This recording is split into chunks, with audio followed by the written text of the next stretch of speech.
Oi pessoal, tudo bem? Sou eu, professor Almir, dando continuidade aos nossos trabalhos do nosso curso de Direito e Endividamento. Hoje nós vamos falar um pouquinho sobre os juros Selic, que nós temos várias notícias todos os dias nos jornais, na televisão, e também sobre uma situação que nós chamamos de portabilidade de dívidas, que é a possibilidade de transferir dívidas de um banco para outro banco. Bom, um dos principais problemas que encontramos em todas as relações de endividamento que nós temos hoje são os juros. No direito brasileiro, os juros são regulamentados através de uma política pública, bem como relações interpessoais, reguladas pelo Código Civil, e por relações bancárias.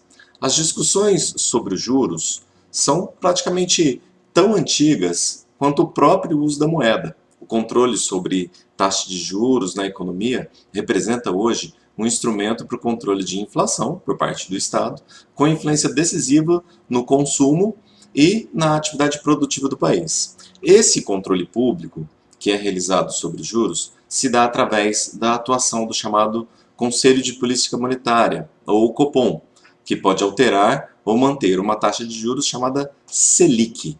Mas o que é a taxa Selic? Selic, meus queridos, é a abreviação de Sistema Especial de Liquidação e Custódia, que nada mais é do que a taxa básica de juros da economia do Brasil, que é utilizada no mercado bancário nacional e internacional e tem como garantia os títulos públicos federais que são emitidos. Pode ser entendida também como a taxa que o Banco Central cobra se tiver que emprestar recursos a outras instituições financeiras. Essa taxa deve servir como referência para todas as outras taxas de juros praticadas no mercado. Portanto, quanto maior é a taxa Selic, mais caros são os juros das operações bancárias. Esse juro leva em consideração uma relação das instituições financeiras entre si e com o Banco Central. Bom, ocorre que quando a Selic cai, os juros nem sempre seguem, os juros que são praticados para nós, pessoas físicas ou para as empresas, nem sempre seguem uma queda na mesma proporção. Isso acontece porque o nosso mercado bancário, infelizmente, é muito concentrado.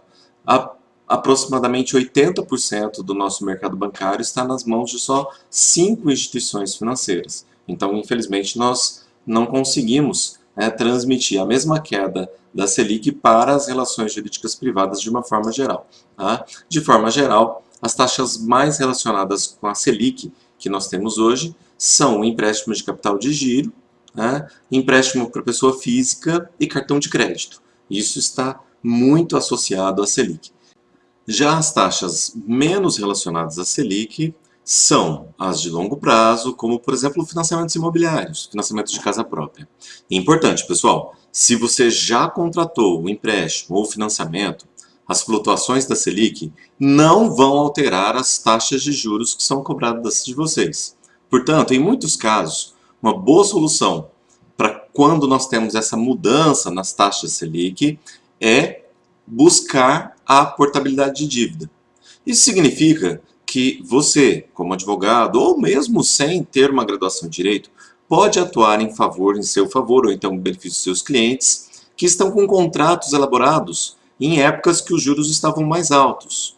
E importantíssimo, procure saber, nos estabelecimentos bancários diversos, as taxas de portabilidade de dívida dos seus clientes. Isso vai ajudar, no seu caso principalmente. Não é necessário, importantíssimo, não é necessário entrar com uma ação para isso. Basta você comparar taxas antigas, quando o contrato foi elaborado, e as taxas novas. Lembrando que a portabilidade implica na quitação da dívida originária, transferindo essa dívida para uma outra instituição financeira. Uma vez encontrada uma instituição interessada em receber a operação, a instituição a qual você já fez a operação é obrigada a acatar o pedido de portabilidade da outra instituição, até porque a outra instituição vai pagar isso obrigatoriamente. A responsabilidade pela quitação da operação, a pedido do cliente, no caso pessoa física ou pessoa jurídica, por meio da portabilidade, é para a nova instituição financeira. Você não vai ao seu banco, onde você já fez a dívida, e fala, olha, eu quero a portabilidade. Você vai no banco novo, vai informar a ele da necessidade de portabilidade, vai informar todos os dados da dívida, tudo, e o banco novo aonde está sendo feita a negociação de portabilidade, ele entra em contato com o banco onde a dívida é originária e informa da quitação de novos encargos contratuais, que você vai pagar a partir de agora. É importante, aquilo que você está contratando com o banco novo tem que seguir mais ou menos o mesmo período de tempo que foi contratado com o banco anterior. Então você não pode pegar mais dinheiro, você está simplesmente transferindo a dívida de um lugar para o outro. Tá? A responsabilidade pela quitação, como nós falamos para vocês, é da nova instituição financeira, tá? E não do próprio cliente. Né? Aí não é necessário que você saia com um boleto para ir pagando dívida, nem pegando dinheiro emprestado, porque senão seria um novo empréstimo e não uma portabilidade. Tá? Ainda é importante lembrar que além das taxas mais baixas de juros, é necessário verificar também o custo total dessa operação bancária, que pode incluir outras taxas cobradas pelo banco. Se for o caso, por exemplo, de um financiamento imobiliário. Tá? Os custos adicionais do processo, no caso de uma transferência, seria, por exemplo, a avaliação do imóvel, porque quando o imóvel foi financiado pela primeira vez, ele teve uma primeira avaliação, talvez alguns bancos exigem uma nova avaliação. Ainda é necessário ir lá no cartório de registro de imóveis fazer uma nova transferência. E isso tem custos, tem os custos cartorários. Então é necessário verificar quanto vai economizar e quanto vão ser esses custos. A portabilidade, em regra, não pode gerar para o devedor um saldo devedor, para a pessoa que está devendo, um saldo devedor maior do que aquele que foi contratado originalmente.